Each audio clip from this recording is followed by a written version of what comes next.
This is my okay. All right. End screen video recorder. Okay, so hopefully this is working here. I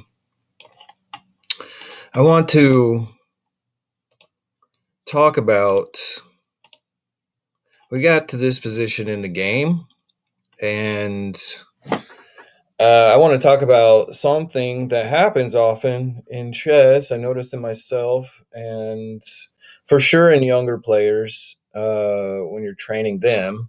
But it's a very important lesson, and that's not to lose. And it's a lesson for life as well. And that is to not lose sight of your end goal.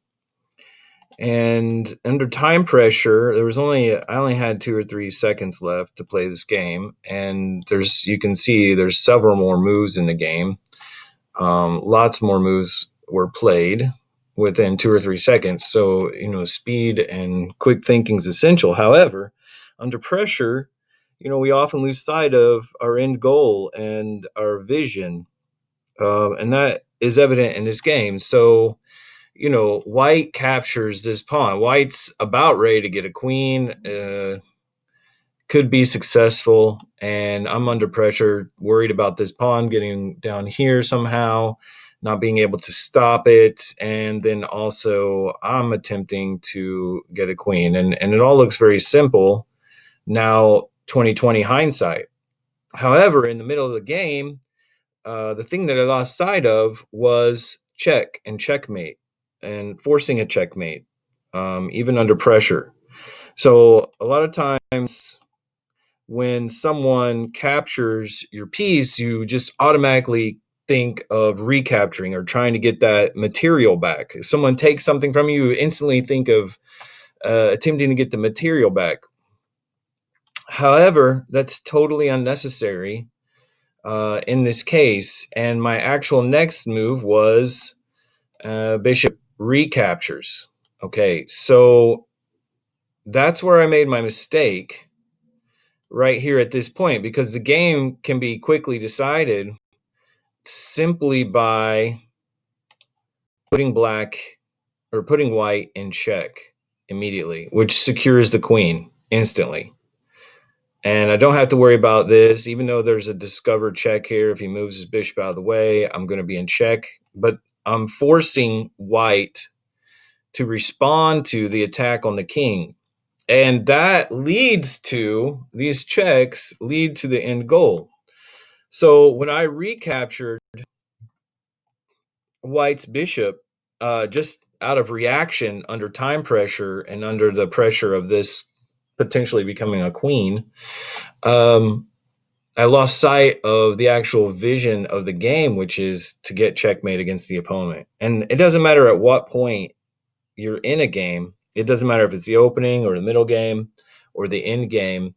Uh, Oftentimes we succumb to this reaction, and typically based on emotions. Your emotions, fight or flight syndrome takes over psychologically. Your heart rate's up, the adrenaline's flowing, cortisol's flowing, and sympathetic nervous system takes over, and you're in this fight mode. And you, instead of using your intelligence centers of your brain, you use the emotion centers of your brain, and you fight. You react instead of thinking.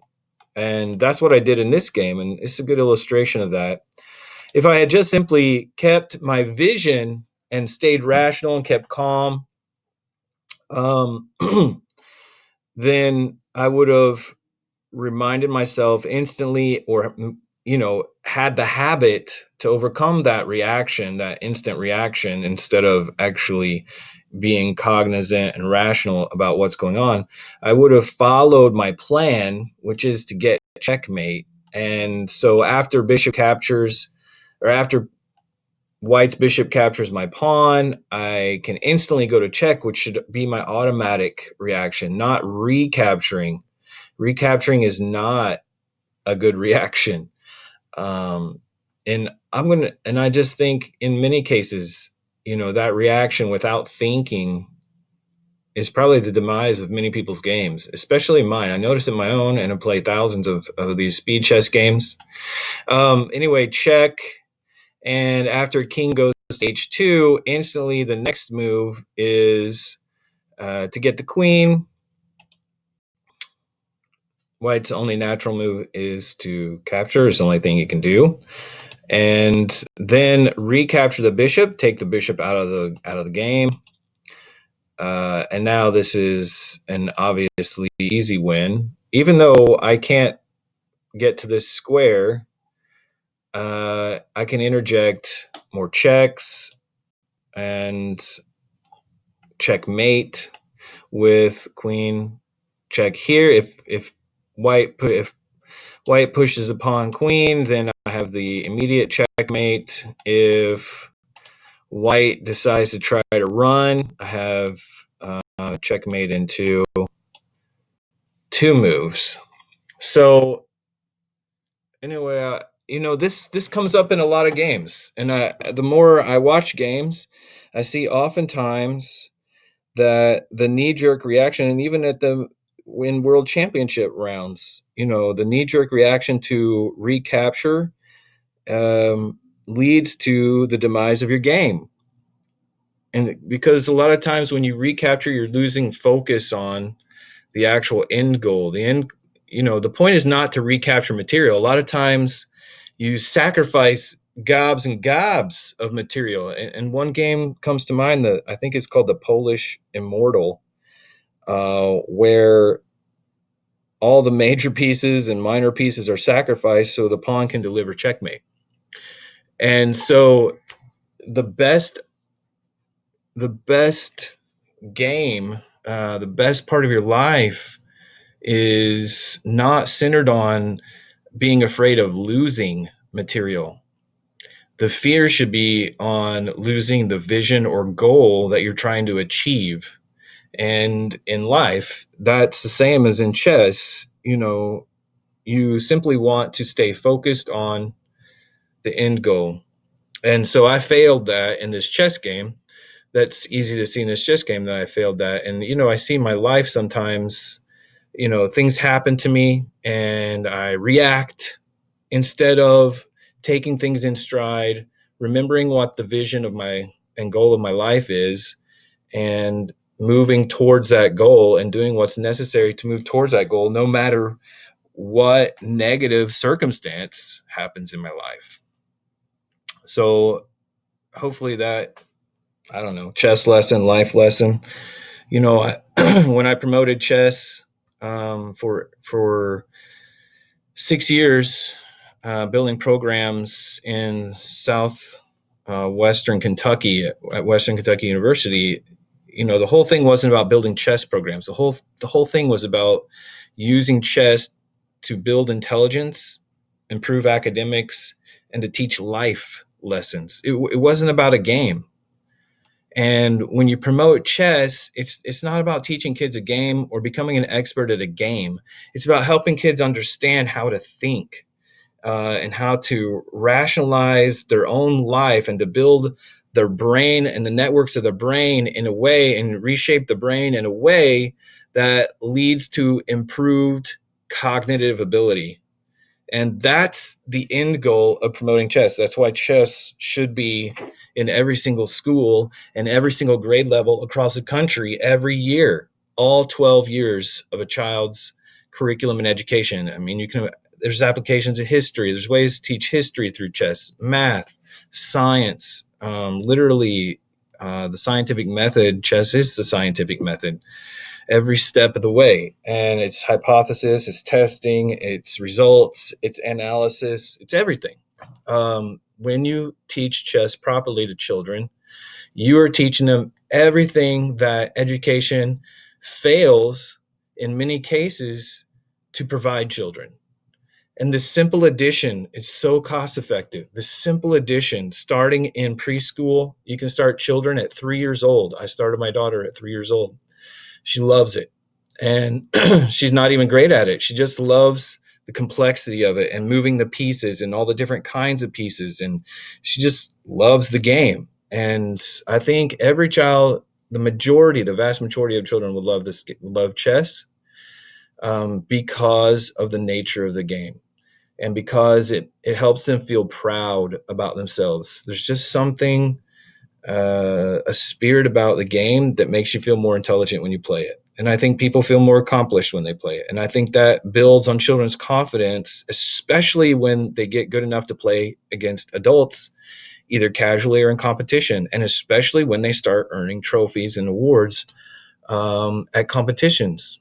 It's extremely beneficial to children, and literally shaping the networks of the brain. And then when you apply that to life, and you can take chess and you can take these little lessons and you can apply that to something in life, it makes everything click in a way that abstract lesson plans can never achieve, in school. And when you can take chess and you can talk about great chess players and the time periods and the history, I mean, Fischer, Spassky, just mind-blowing history and politics and everything that was going on during those years, when Fischer came, and it was America versus Russia, and just the power and intensity that was surrounding that.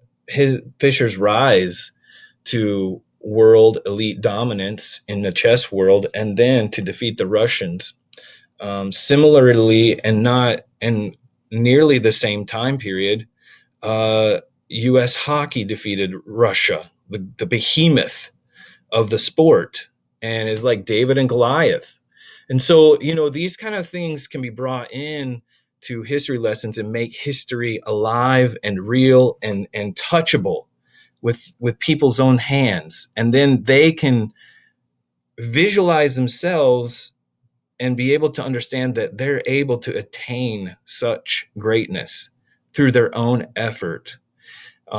This is just one way to improve education. When you add gardening and things like that, and you add maker spaces where you literally are guiding, you're not teaching, you're guiding students to build their own power and their own confidence, and to build their own skills, and to develop their own loves of learning, then you're actually doing something that's educative for children. It's the very purpose and nature of education.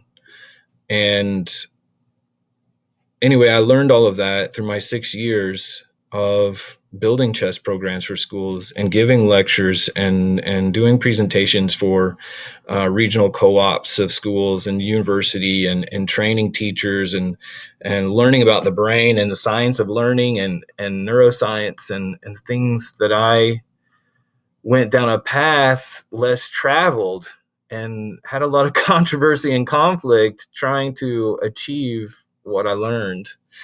Um, and so many years later, here I am sitting in a computer. It's COVID-19. Um, and I kept that vision for my life. And so far, it hasn't, I don't have a long term job. I'm in my 40s now, and I don't have a long term job, and I don't even understand, why, but there are circumstances just like that move. And it looks like I'm losing material in my life. I'm just kind of like this chess game, and eventually, in the actual gameplay, going back, um, I I played my best, and you can see here that I lose on time. I have checkmate. You can see the analysis. I missed a checkmate in 2 moves right here, which is crazy. Uh, yeah. Oh my gosh. So checkmate in 2 right here. Holy moly. Look at that. King up, pawn down, and checkmate. Wow. And so I missed that too. You just play your best. You get under time pressure. I was running out of time. Literally, I was down to 1 second, and here, I have checkmate coming, but I ran out of time and I lost the game in this case. So I mean, the checkmate here is super easy to see. It's on its way. White can do nothing, but just try to stay alive as long as they can. So I set myself up for a win, but there's a lot of little mistakes in the game, little inaccuracies in the game that led to losing on time. And that's how I feel right now in my life. And that's what's so important about chess. I didn't learn chess until later in life. My daughter now has the advantage of learning starting at 3 years old. And she's not great, but she's played against an adult a couple of times. She loves it. And that's what I'm trying to build in her. And these lessons, as we grow up, as I can help her grow up and teach her, are going to advance her life in ways that, my life wasn't able to be advanced.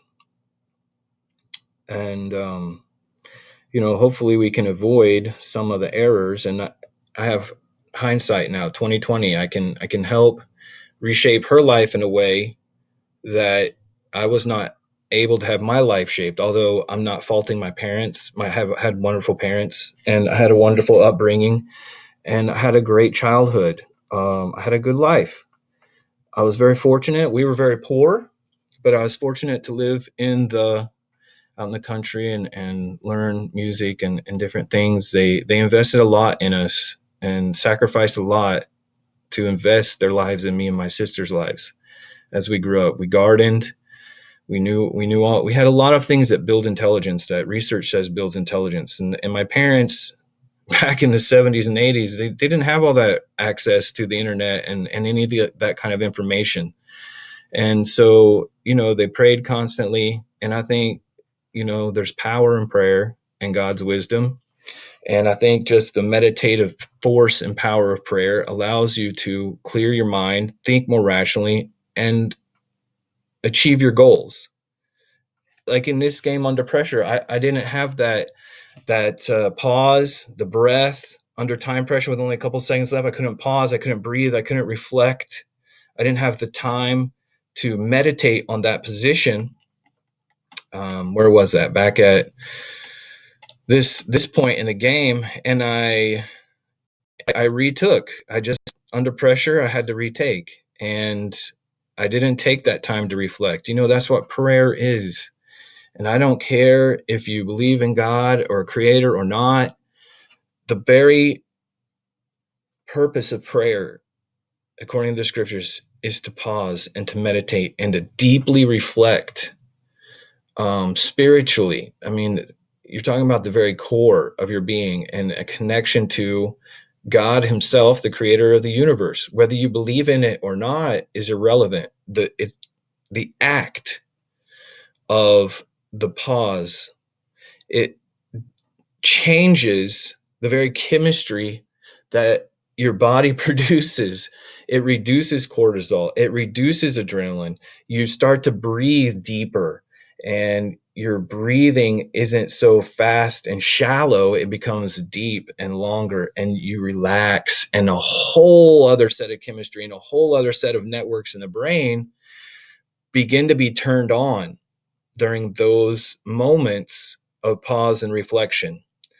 And when you're able to do that under pressure, actually pause. Let me back up. When you're able to do that and practice that on a consistent basis, daily practice that, you're galvanizing and strengthening the networks related to those parts of the brain, and you're diminishing the strength and the power of those networks related to stress, to sympathetic nervous response, to the fight and flight or freeze response, and all of those chemistry related to those networks that get turned on, the increased blood pressure and heart rate, etc., which lead you to want to lash out and fight.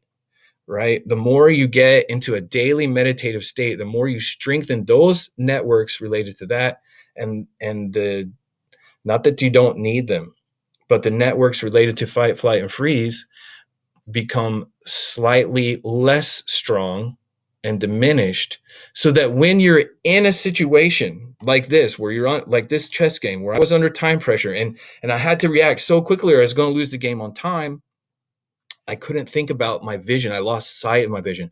But when you're in time pressure, then the networks, because you've practiced so much prayer and meditation, and relaxation technique, and you've strengthened those networks so much that when you're in a tense situation like this, boom, your brain automatically stays and it automatically selects those networks, because let's it goes back to Newton's laws. It goes back to the flow of electricity. It's physics, biology. I mean, there's just so many things that I could add to this, but electricity likes to flow along the path of least resistance, and it's the same in the brain. So the path of least resistance is the path in your neurons. They're just electrical circuits. So the path of least resistance are the paths that are the most efficient.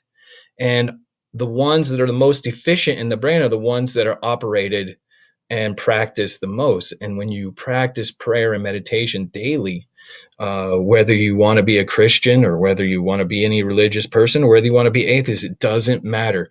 It's the very act and nature of going within yourself, turning on those networks that are related to spiritual health and wellness. And that is done through prayer and meditation, the act of praying. So when those become so strong and the others are less strong, then the path of least resistance is going to be the more rational choice. When you're constantly in a state of stress, when you're constantly under pressure, when you're constantly attention focused to details and certain things, and you can't step away and you can't step back, and you're constantly trying to fight like everybody's against you, and you're in stress all the time and you're under time pressure like I was in this game. And I'm constantly putting myself in this position. This is why I practice with speed chess, so that when I'm in a very tense game and it counts in a competition, I can try to avoid this situation I'm discussing right now, and I can make better choices. That goes for chess and it goes for life. It's why I practice chess, so I can improve my life and decisions in life as well.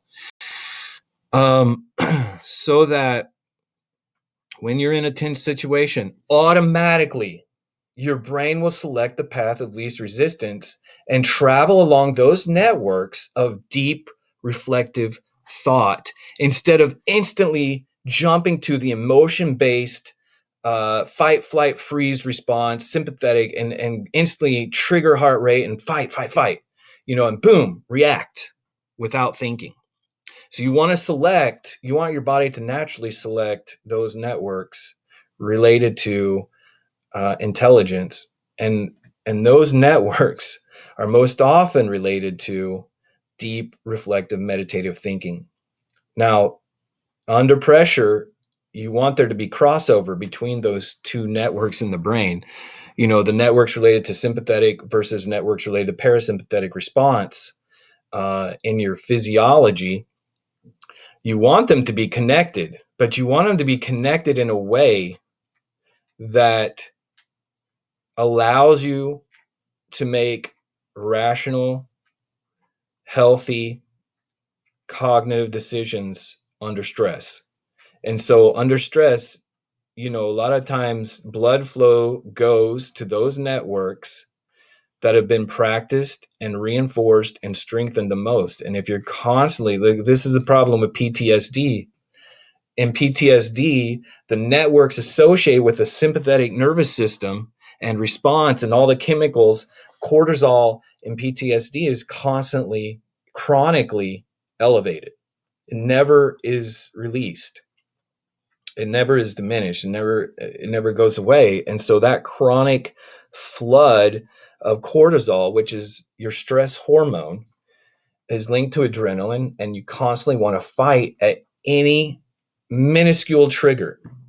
Okay, you see this in a lot of groups, political groups, anarchist groups, riot, people who like to riot a lot and just lash out, and a lot of this BLM stuff. These people, probably, of course, I can't say for sure, but probably have related circumstances where they have been in constant stress, maybe due to poverty, maybe due to socioeconomic status, maybe due to constantly being in survival mode, Maybe they're involved in gangs. Maybe they're involved in broken families and a lot of conflict between parents. And this all these circumstances, constantly failing at certain things, causing stress on the life. Maybe they play very violent video games, watch very violent movies. Don't have a lot of attachment. Healthy, loving parental attachments or friend attachments, and etc. All those kinds of things are a tsunami of circumstances that lead to the sympathetic nervous system being strengthened over the parasympathetic, and they don't have a lot of time, or they haven't practiced a lot of the reflective, deep thinking that allows them to build such networks so that they can resist the urge to lash out. So it's the same, and chess provides that. And I'm kind of going off the deep end here. I've been talking for too long. I didn't know I'd be doing this so long. But anyway, all of that comes from this one. All of that was triggered in my thinking simply because of this one position that I failed. And I noticed in my life and in circumstances in my life that, I have the same issues.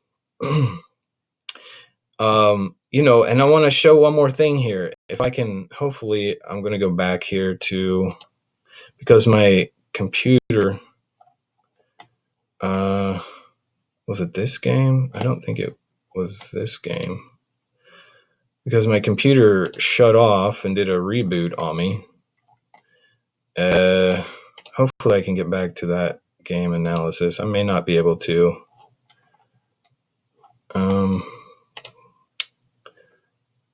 But anyway, I want to show okay, this is it. Great.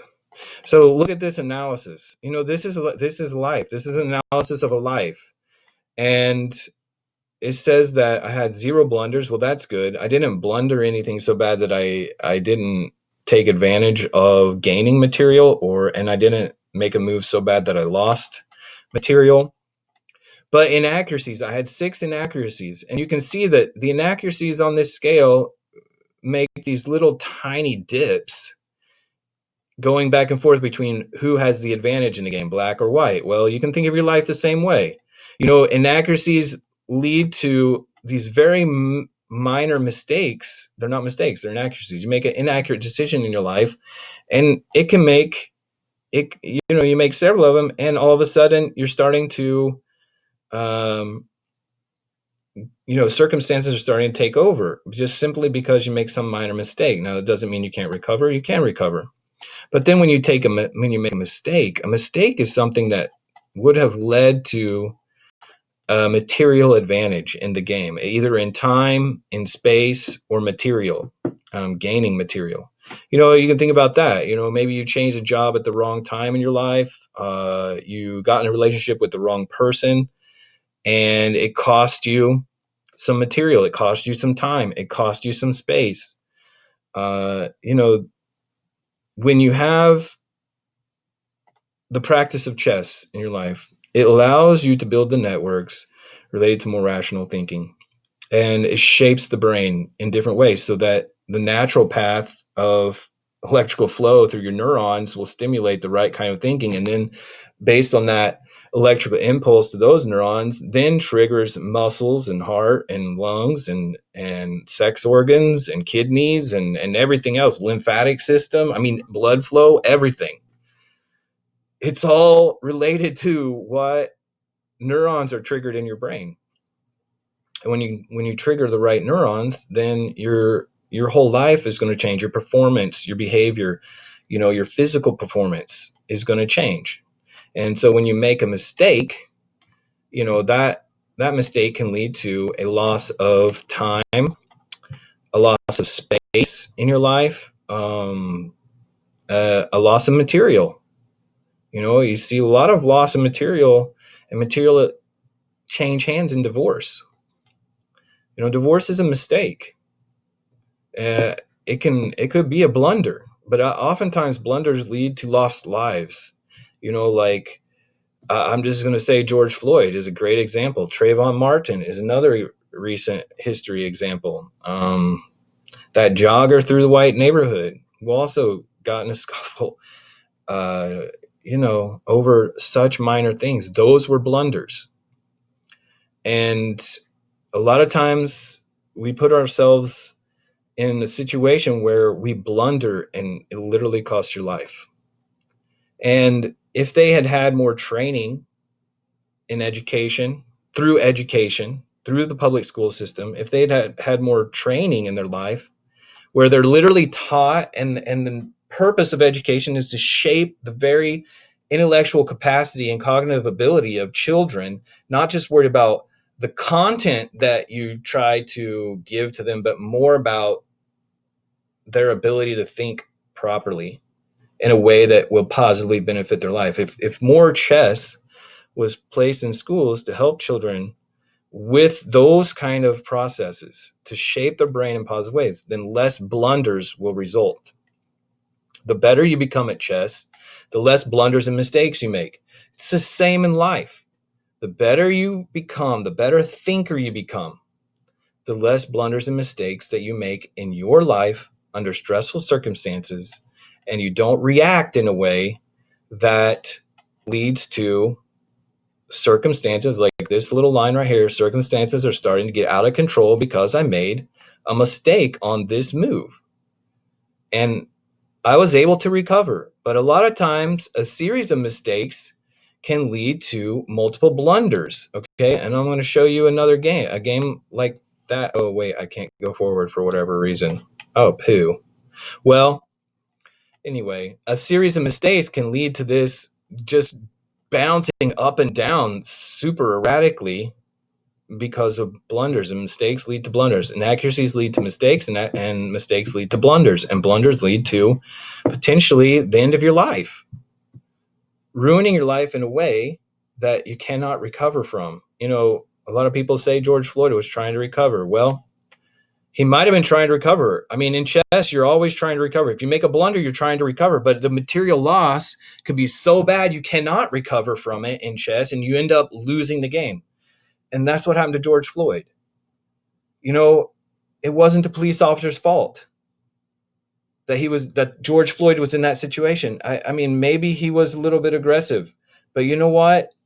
The George Floyd's circumstances in life, his choices that very day, his decisions on the chessboard of his life led to his death. He blundered. And that has to do with electricity flowing in the path of least resistance. Water flows in the path of least resistance. And that all goes back to networks in the brain. And for every child, doesn't matter the race, for every child, they need to be placed in the care of a system that the end goal is to build their cognitive networks in a way that they can make proper choices in their lives that don't lead to blunders. And that's basically what I wanted to get out today. I made a mistake in that game I showed, which I can't get back to now, but I made a mistake, and I could have won the game a lot quicker. I ended up losing on time because I reacted instead of being calm. I only had a couple seconds left in the game, but I reacted instead of reminding myself and trying to stay focused on the vision of the game. So I hope that helps people. Hopefully that will stimulate some kind of thinking in your life about chess, about why chess is important, and why everybody should play chess. I don't care how old you are. Everybody should learn to play chess. Doesn't matter how old you are. Get in a chess club, learn, take some lessons. It's so worth your while, and so much research out there proves it. There's just a mountain of research out there on the benefits of playing this game and building and changing literal networks in your brain and changing the shape of your brain so you become a better thinker. All right, have a good